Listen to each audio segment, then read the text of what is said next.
I'm Ellie Thompson, and I'm 26. 3 days before my wedding, I discovered my mother and my fiancé were having an affair. They thought I was too stupid to notice. I wasn't. The moment I saw that text message on my mom's phone, everything clicked into place. Loved yesterday. Tell me when I can see you again. From James. My James. The man I was supposed to marry in 72 hours. My hands were steady as I scrolled through their conversation. Photos of them in my bed. My bed. Voice messages where my mother called him my love. Plans made while I worked extra shifts to pay for our dream wedding. They were laughing about how easy I was to fool. I set the phone down exactly where I found it and walked back to the kitchen where my mother sat reviewing our guest list.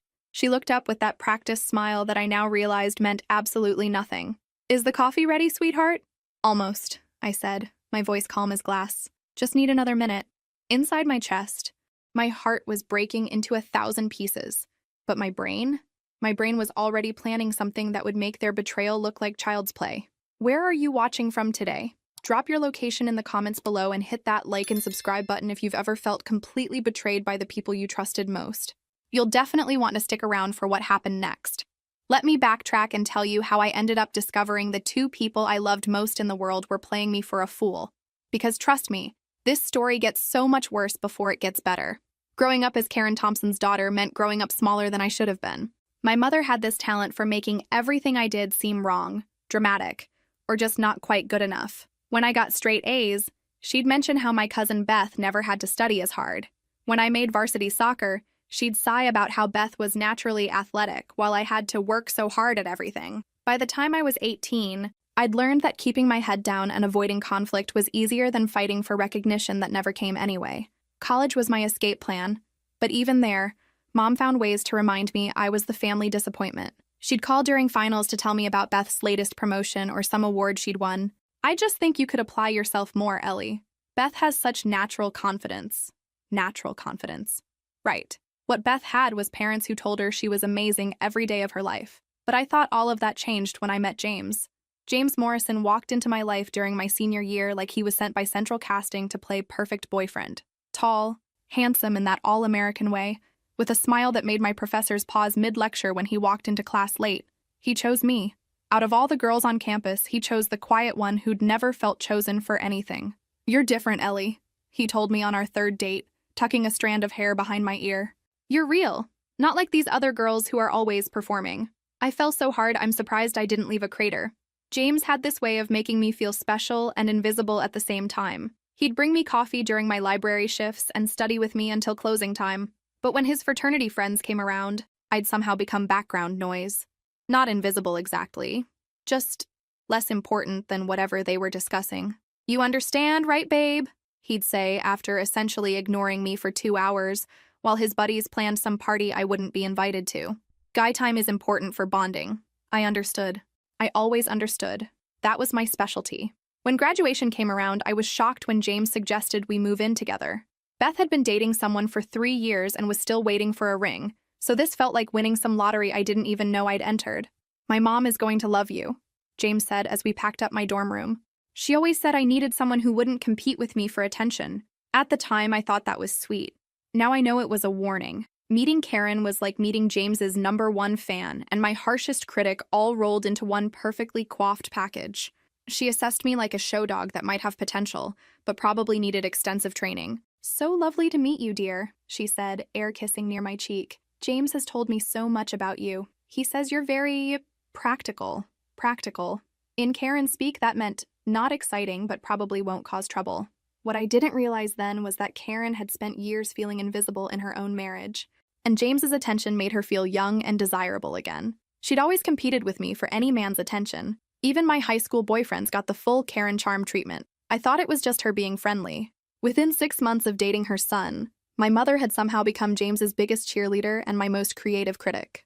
The proposal happened exactly 18 months later, at the restaurant where we'd had our first official date. James had arranged for the staff to bring out a custom dessert with the ring hidden inside, and half the dining room applauded when I said yes. It was perfect. Picture perfect. Instagram perfect. The kind of proposal every girl dreams about. So why did I feel like I was watching it happen to someone else? "Oh my goodness!" I squealed, because that seemed like what someone was supposed to do. The ring was beautiful. A classic solitaire that probably cost more than my car. James beamed as I slipped it on, and the other diners cheered when he kissed me. Later that night, as we called our families with the news, I couldn't shake the feeling that I was playing a role in someone else's story. Karen is going to be over the moon, James said, scrolling through his contacts. She's been hoping for this since the day she met you. That should have made me happy. Instead, it made me wonder if my own feelings about getting engaged mattered to anyone, including myself. When we called my parents, Dad was thrilled. Mom was Mom.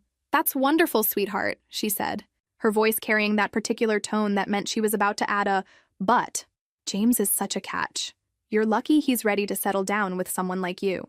Someone like me. Translation: someone who wouldn't give him too much trouble or ask for too much attention. Karen's already talking about venues, James said after we'd made all our calls. She knows all the best places in the city, and she offered to help with planning since she has such good connections. That's nice, I said, though something in my stomach twisted. She just wants what's best for us, babe. Your mom gets so stressed about party planning, but Karen lives for this stuff. It'll be easier if she takes the lead. Easier for who exactly? But I nodded and smiled because that's what practical girls do. The next morning, Karen called before I was even fully awake. Darling, I've already made appointments at 3 venues for this weekend. We need to move fast.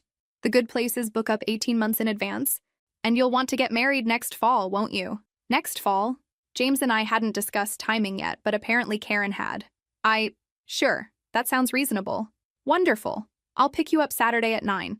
We have so much work to do. Wedding planning with Karen was like being enrolled in a masterclass called How to Disappear from Your Own Event. Every choice I made was gently corrected. The flowers I liked were too simple for a formal wedding. The dress style I preferred would overwhelm someone with my figure. The menu I suggested was not quite refined enough for James's side of the family. Trust me, sweetie, she'd say after shooting down another one of my ideas. I've been to a lot of weddings, and I know what works. What worked, apparently, was everything Karen would choose for herself. James thought his mother was being helpful. She just has experience with these things, Elle. Your family doesn't really do big formal events, right? Right. My family celebrated birthdays at Olive Garden and thought the local country club was fancy. But that didn't mean I didn't have opinions about my own wedding. The breaking point came when we were tasting cakes. The lemon is divine, Karen announced after trying one tiny bite. This is definitely the one. Actually, I said, I really love the chocolate raspberry. It reminds me of the cake my grandmother used to make. Karen's smile tightened. Chocolate is so heavy, and raspberry can be problematic if guests have allergies. We should go with something more universally appealing. But it's our favorite, I insisted, looking to James for support. He shrugged. Mom knows what she's talking about, babe. Besides, I'm not really a chocolate guy anyway. Since when? He'd eaten chocolate ice cream for dinner just last week when we were binge-watching Netflix. But apparently when his mother was around, his preferences shifted. We ordered the lemon cake. I smiled and nodded and told the baker it was perfect. That night, James was in an unusually good mood. See? When you let Mom help, everything goes so much smoother. She's got this whole thing figured out. Right, I said. Smooth. But as our wedding day approached, I started noticing things that weren't smooth at all. Like how James would spend hours on the phone with his mother discussing details, but never asked what I thought about anything anymore. How Karen would show up at our apartment at random times, always with a key I didn't remember giving her. I might need to let vendors in while you're at work, she'd explained when I questioned it. Plus, James gave me his spare key in case of emergencies. Emergency wedding planning. Sure, that made total sense. The final month before our wedding, Karen was at our place more than I was. Always fussing with something, always finding reasons to be there when James got home from work. You're so lucky to have her help, my coworker Amanda said, when I mentioned feeling overwhelmed by all the planning. Most future mother-in-laws are nightmares. Lucky, right. I was the luckiest girl in the world. 3 days. I had 3 days to pretend everything was normal while planning the most satisfying revenge of my life. You'd think discovering your fiancé and mother were having an affair would send someone into a screaming, crying, throw everything breakable meltdown. Instead, I felt this weird, crystalline calm, like the universe had finally handed me the evidence I needed to prove I wasn't crazy. All those late-night emergency phone calls from Karen that James took in another room, all those times I'd come home to find them both looking slightly guilty about something they couldn't quite explain. The way my mother had suddenly become so invested in James's happiness that my own feelings about our wedding became irrelevant. I'd been gaslit so thoroughly that I'd started believing I was imagining things. But now I had proof. Photos, messages, voice notes where my mother giggled like a teenager, while my fiancé told her how beautiful she looked in the lingerie I'd bought for my honeymoon. the lingerie, that I'd bought, with money from the second job I'd taken to pay for our wedding. You know what, though? I didn't cry. I didn't scream. I didn't confront them immediately like some people might have. Instead, I went to work the next morning like nothing had changed. I smiled when James kissed me goodbye. I thanked my mother when she called to check on last-minute details. I confirmed final numbers with the caterer, double-checked the flower arrangements, and made sure our photographer knew the timeline for Saturday, because I was going to give them exactly the wedding they deserved.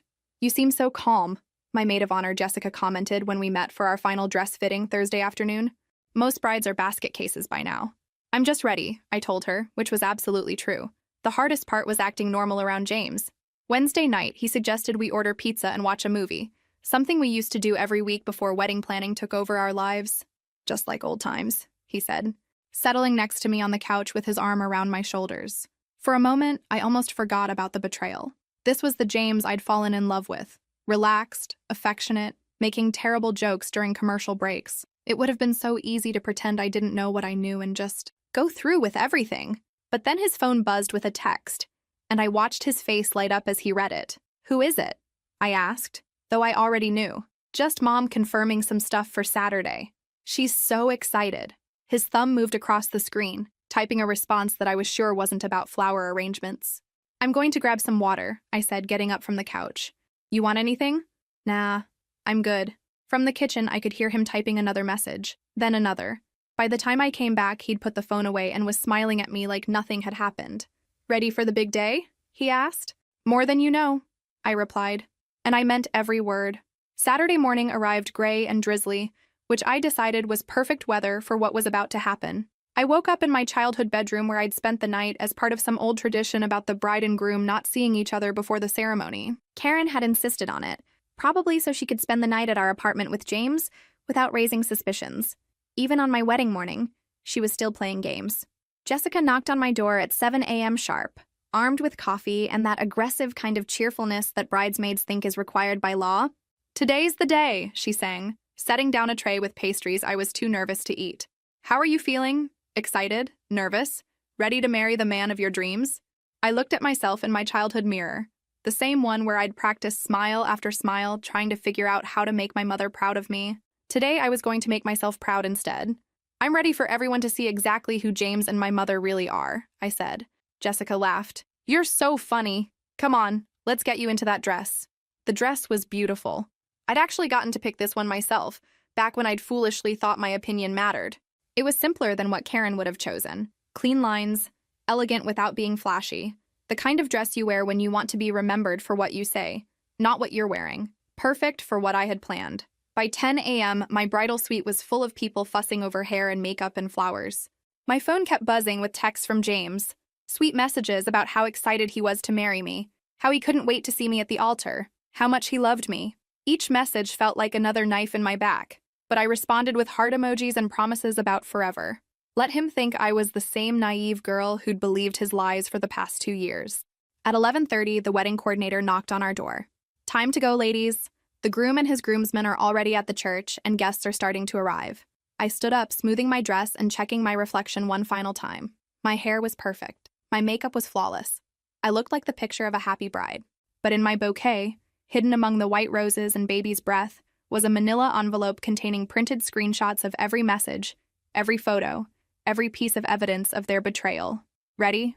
Jessica asked, linking her arm through mine. I've never been more ready for anything in my life. The ride to the church took 15 minutes. 15 minutes to think about how I'd spent 2 years planning a future with someone who'd been planning to humiliate me. 15 minutes to remember every time my mother had made me feel small and worthless and not quite good enough. 15 minutes to savor the fact that in about an hour, both of them would know exactly how it feels to be publicly humiliated. When our car pulled up to St. Matthew's Episcopal Church, I could see the crowd of guests already gathered. 300 people who thought they were here to witness a love story. They were about to witness something much more interesting than that. "Oh my God, Ellie, you look incredible," Jessica breathed as she helped me out of the car. "James is going to die when he sees you." "I'm counting on it," I replied. And for the first time in 3 days, I meant my smile completely. The church was packed. Every pew filled with faces I'd known my whole life, plus James's extended family and colleagues who'd flown in from 3 different states. The flowers were perfect. Karen had made sure of that. The lighting was romantic, the music was flawless, and the photographer was already capturing candid moments of guests arriving. It looked like the wedding of someone's dreams, just not mine anymore. I stood in the church vestibule with my father, watching through the glass doors as the last few guests found their seats. Dad looked handsome in his rented tuxedo, though I could tell he was nervous about walking me down the aisle without tripping. "You look beautiful, sweetheart," he said, adjusting his tie for the third time. "James is a lucky man. Thanks." "Dad," I squeezed his arm, feeling a pang of guilt about what was coming. He had no idea his daughter was about to detonate a bomb in the middle of this perfect ceremony. Through the doors, I could see Karen in the front row, resplendent in powder blue silk and a hat that probably cost more than most people's monthly rent. She was glowing with satisfaction, greeting late arrivals with the kind of smile that said she'd orchestrated every perfect detail, which of course she had, right down to sleeping with the groom. James stood at the altar looking impossibly handsome in his charcoal gray suit. From where I stood, I could see his profile as he chatted with his best man, probably making some joke about being nervous.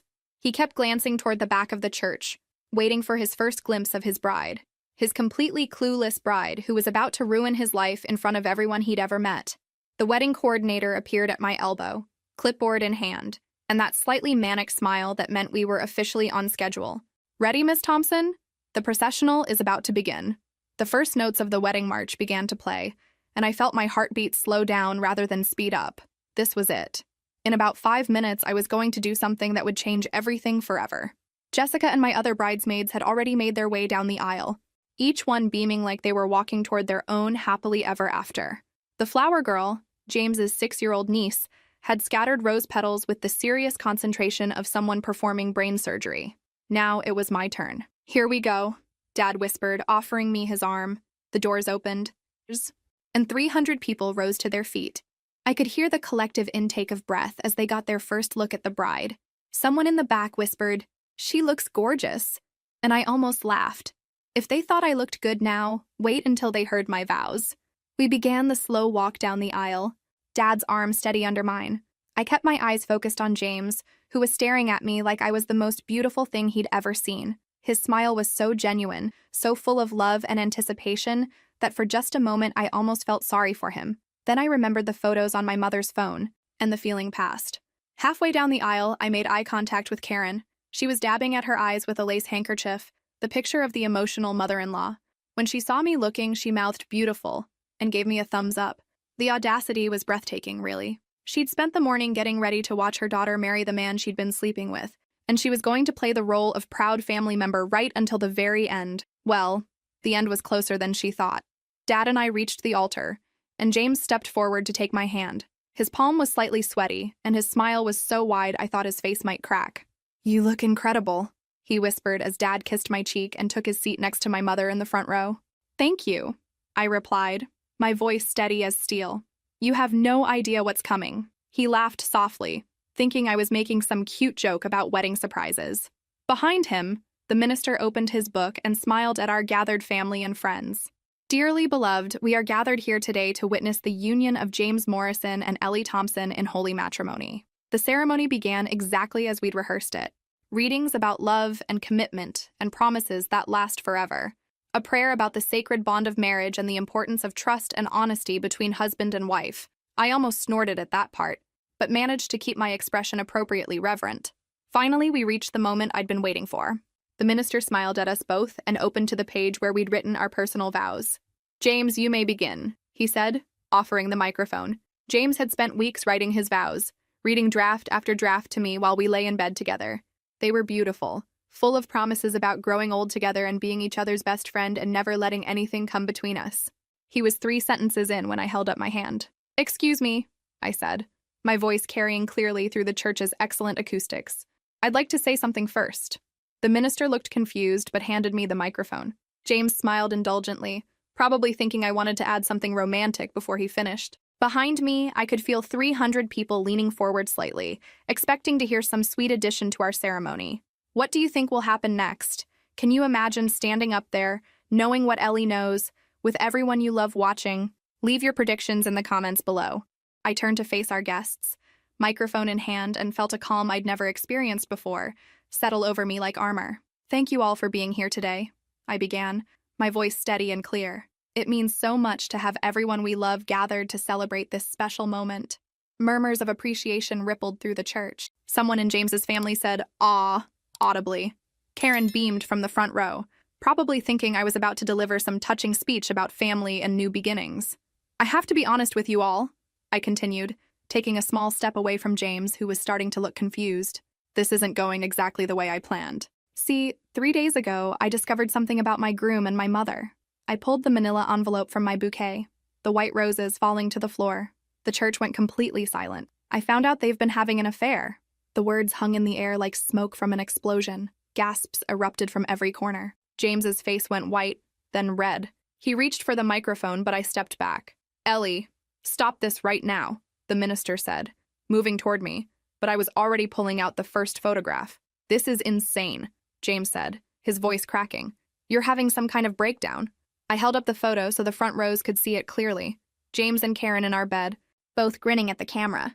The reaction was immediate and visceral. James's groomsmen started moving toward us, but I was faster. "These were taken last Tuesday while I was working to pay for this wedding," I announced quickly, pulling out more evidence before anyone could stop me. "Voice messages where my mother calls my fiancé my love, plans to break up with me during our honeymoon." "Security!" someone shouted from James's side of the family. But there was no security at a church wedding. Karen finally found her voice. "Ellie, stop this right now!" she shrieked, jumping to her feet. "You're embarrassing yourself!" I laughed into the microphone. "I'm embarrassing myself. There are photos of you in my bed with my fiancé, and I'm the one who should be embarrassed?" The minister was tugging at my arm now, and James's best man was approaching from the other side, but I had said what I came to say. I handed the microphone back to the bewildered minister and looked at James with more pity than anger. "You already ruined everything," I said quietly. "I'm just making sure everyone knows who you really are." Then I turned and walked back down the aisle before anyone could stop me. Walking back down that aisle was like walking through a hurricane of whispers, gasps, and the rapid-fire clicking of phone cameras. Everyone wanted to document the moment when quiet little Ellie Thompson grew a backbone and served her cheating fiancé and mother their comeuppance on a silver platter. I kept my eyes straight ahead and my smile serene, like I was floating down the aisle at someone else's wedding where everything was going exactly according to plan, which, in a way, it was. Behind me, I could hear James's voice rising as he tried to do damage control, though I couldn't make out the specific words over the buzz of 300 people all trying to process what they'd just witnessed. Someone was crying, probably his grandmother, who'd spent the morning telling anyone who'd listen how proud she was of her grandson for finding such a sweet, stable girl. Sweet and stable. Right. I made it about halfway up the aisle before my father appeared at my side, looking simultaneously proud and concerned. "Need an escort?" he asked quietly, offering me his arm again. "Thanks, Dad," I said, grateful for his steady presence. "Though I think I can handle the rest on my own." "I know you can," he replied, "but you shouldn't have to." We walked together past guests who were still staring at me like I'd just performed actual magic. Mrs. Henderson from our old neighborhood was clutching her purse and shaking her head. James's college friends were recording everything on their phones with expressions of pure disbelief. And then there was the contingent of people who looked like they wanted to applaud but weren't sure if that was socially acceptable at a wedding that had just imploded in real time. As we reached the back of the church, I could hear the chaos really beginning behind us. Shouting voices, the scraping of chairs, what sounded like someone demanding answers right now. "Thank you very much." "Should we wait and see what happens?" Dad asked as we stepped into the vestibule. I glanced back through the glass doors at the scene unfolding in the sanctuary. James was surrounded by his groomsmen, all of them talking at once and gesturing wildly. Karen was still in the front row, but now she was arguing with my mother, who looked ready to throw hands despite being dressed in her best Sunday outfit. The minister was standing at the altar looking like he wished he'd chosen literally any other profession, while guests streamed toward the exits in various states of shock and excitement. "Nah," I said, surprising myself with how calm I felt. "I think I've seen enough." We walked outside into the gray afternoon, and I took my first deep breath of free air. It tasted different somehow, cleaner, like I'd been holding my breath for 2 years and finally remembered how to use my lungs. "I'm proud of you, sweetheart," Dad said as we stood on the church steps, watching early arrivals from our wedding reception hurry toward their cars. "That took guts." "It took me finding evidence of their affair 3 days before my wedding," I corrected. "I probably should have spoken up a long time ago." "Maybe. But you spoke up when it counted." My phone started buzzing almost immediately. Text messages, missed calls, social media notifications. Apparently, word of the wedding disaster was spreading faster than I'd expected. The first message was from Jessica. OMG, Ellie, are you okay? What do you need? The second was from my cousin Sarah. Holy shit, girl! That was epic! The third was from a number I didn't recognize. This is TMZ. We'd like to comment on today's wedding incident. Please call us back. TMZ. Seriously? I'd gone from bride to viral news story in less than an hour. We should probably get out of here, I said as more cars began pulling away from the church parking lot. Some guests were leaving, but others were clearly sticking around to see if the drama would continue in the parking lot. Your mother's going to want to talk to you, Dad warned as we walked toward his car. I looked back at the church one more time, where I could see Karen gesticulating wildly at someone just inside the doors. Mom's going to want to do a lot of things, I said. That doesn't mean I have to make them easy for her. Dad smiled. Where to? Home, I said. Then I paused. Actually, no, not home. James's stuff is there and Karen has a key. Let's go to that hotel downtown. The nice one with room service. The Marriott? The one with the penthouse suite. I'm about to be very single and very infamous. Might as well do it in style. I looked at Dad. Don't worry, I'll use the credit card we kept for emergencies. This definitely qualifies. Dad nodded approvingly. Your grandmother always said sometimes you have to spend money to save your sanity. As we drove away from St. Matthew's Episcopal Church, I rolled down the window and let the wind mess up my perfectly styled wedding hair. Behind us, the church parking lot was still full of cars and people who were probably going to be talking about this day for the next 10 years. And for the first time in my adult life, I was the one people would remember. Not my perfect mother with her perfect opinions and her perfectly inappropriate relationship with my ex-fiancé. Not sweet, stable Ellie who never caused trouble and always did what she was told. Just me. Finally, completely, authentically me. The woman who stood up in front of 300 people and refused to let anyone make her small ever again. The Marriott penthouse suite cost more for one night than I typically spent on groceries in a month, but considering I just saved myself the cost of a honeymoon in Maui, I figured I was still coming out ahead financially. Plus, I needed somewhere with really good room service and excellent Wi-Fi, because my phone had been buzzing nonstop for the past 3 hours. Ellie Thompson wedding disaster was trending on TikTok. Someone had live-streamed my entire altar speech on Instagram. A wedding guest had posted the whole thing to YouTube with the title, Bride exposes cheating groom and mother at their own wedding. Gone wrong. Gone wrong? I thought it had gone exactly right, personally. The hotel suite was ridiculous in the best possible way. Floor-to-ceiling windows overlooking the city, a marble bathroom bigger than my first apartment, and a king-size bed that had never been defiled by cheating fiancés and lying mothers. I ordered champagne and strawberries from room service, because if you're going to have the most public breakup in recent memory, you might as well celebrate properly. While I waited for my food, I started going through the messages that had accumulated on my phone. Most were supportive, some were horrified, and a few were from complete strangers who somehow got my number and wanted to share their own cheating spouse stories. But the most interesting message came from someone named Jennifer Chen at a company called Modern Wellness Media. Hi, Ellie. I'm a producer for a podcast about women's empowerment and overcoming toxic relationships. We'd love to have you as a guest to share your story. You've already inspired thousands of people in just the past few hours. Would you be interested in talking? Inspired thousands of people? I refreshed my social media and nearly choked on my champagne. The hashtag #DodgeForEllieTellsTheTruth had over 50,000 posts. Women were sharing their own stories of discovering affairs, standing up to manipulative family members, and finding the courage to leave toxic relationships. Someone had turned my altar speech into a motivational poster. Another person had made a TikTok remix of my mistakes versus relationship line that had already gotten 500,000 views. I wasn't just viral. I was accidentally inspiring people. My phone rang and Dad's name appeared on the screen. How are you holding up, sweetheart? He asked without preamble. Surprisingly well, I said, settling back into the ridiculously plush pillows. How's Mom handling everything? Your mother is processing. She's mainly angry at Karen right now, which is appropriate. She wants to know if you need anything. I'm fine. Really. Better than fine, actually. And James? I took a sip of champagne and considered the question. What about James? He's been calling the house. Wants to talk to you. I'm sure he does. He's probably figured out by now that his affair just cost him his job, his social standing, and his chance at inheriting anything from his grandmother, who looked ready to write him out of her will right there in the church. Dad chuckled. You always were smarter than people gave you credit for. I wasn't smart enough to see what was happening right under my nose for 8 months. You weren't paranoid enough. Dad corrected. That's different. Most people trust the people they love. That's not a character flaw, Ellie. Room service arrived with my champagne and strawberries, plus a complimentary bottle of wine from the hotel manager with a note that said, "From one strong woman to another. You've got this." Even the hotel staff were following my story. Dad, I think I'm going to stay here for a few days. I need to figure out what happens next, and I can't do that in an apartment where Karen has a key and James probably has half his stuff. That's smart. Do you want me to go get some of your things? Tomorrow, maybe. Tonight, I just want to order room service and watch terrible movies and pretend I'm not accidentally famous. You're not accidentally anything. Sweetheart, you planned that speech perfectly. He was right. I had planned it perfectly. Every word carefully chosen for maximum impact. Every piece of evidence organized for dramatic effect. I'd spent 3 days choreographing the most satisfying public humiliation in recent memory.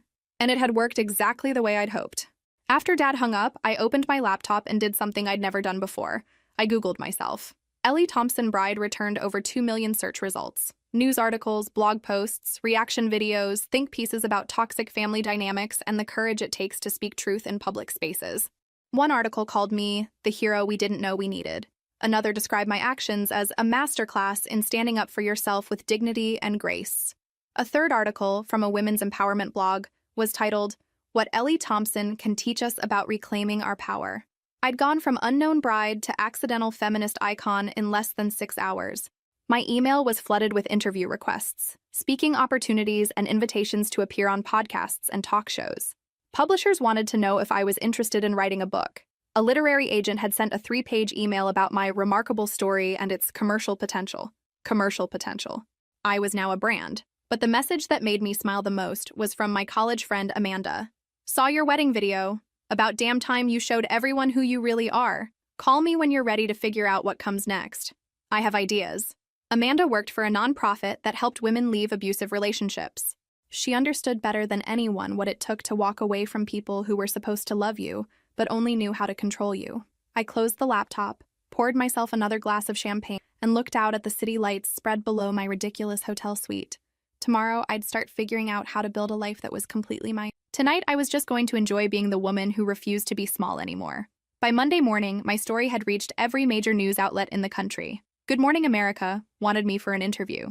The View sent a formal invitation. My Instagram following had jumped from 300 followers to over 200,000 in 48 hours. People were calling me brave, inspiring, iconic. Someone started a GoFundMe to help Ellie start her new life, which I immediately had taken down because I wasn't a charity case. I was just a woman who'd finally found her voice. But the real surprise came when my phone rang Tuesday afternoon with a call from Meridian Communications, one of the biggest PR firms in the state. "Ms. Thompson, this is Patricia Williams from Meridian. We've been following your story and we'd like to discuss some opportunities with you." "What kind of opportunities?" I asked, though I had a feeling I knew where this was going. Speaking engagements? Brand partnerships? Possibly a book deal. Your message about standing up to manipulation and toxic relationships is resonating with a lot of people. There's real commercial value in what you represent. Commercial value. There it was again. "I'm not sure I want to monetize the worst day of my relationship," I said carefully. "With respect, Ms. Thompson, it wasn't the worst day of your relationship.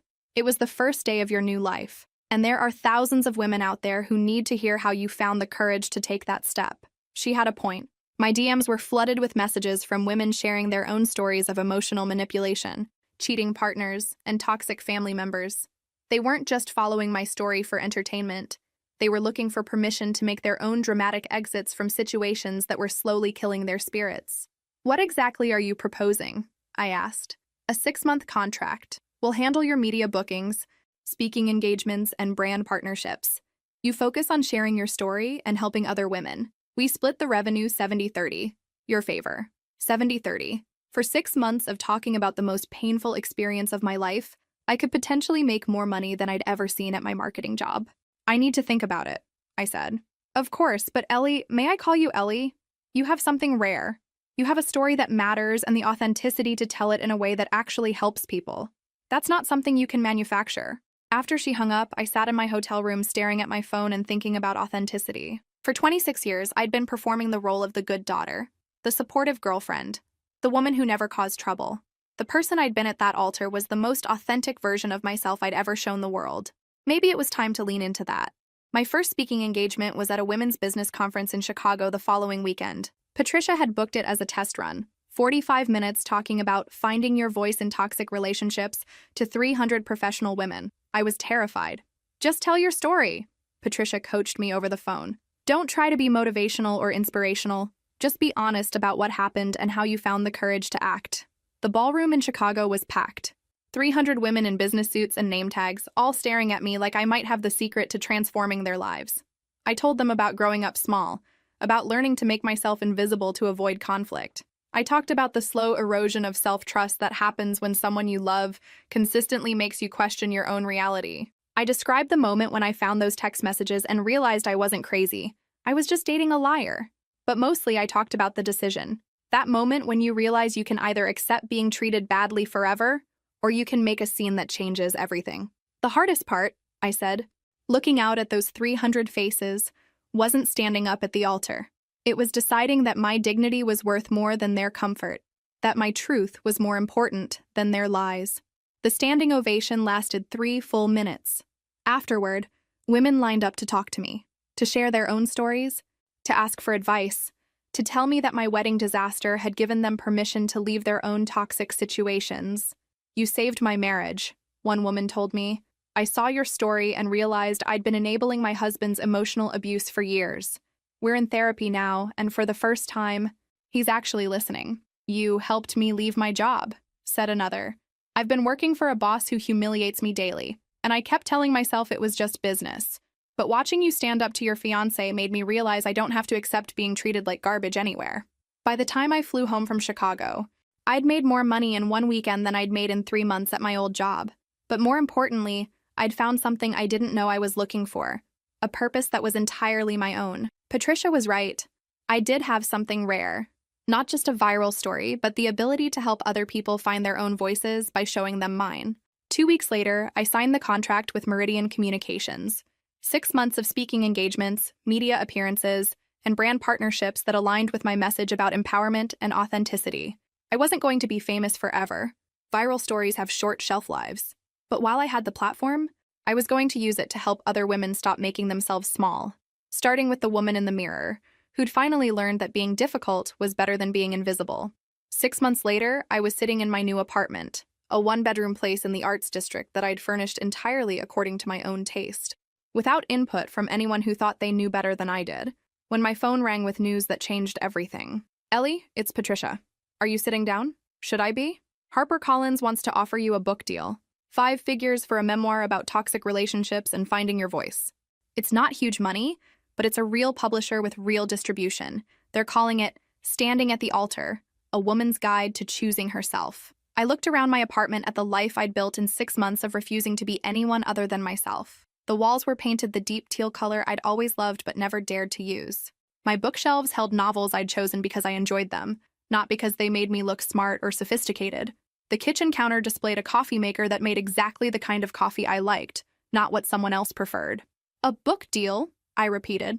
They want you to write about the journey from discovering the affair to building your new life. Not just the dramatic moments, but the quiet work of learning to trust yourself again. The publisher thinks it could help a lot of people.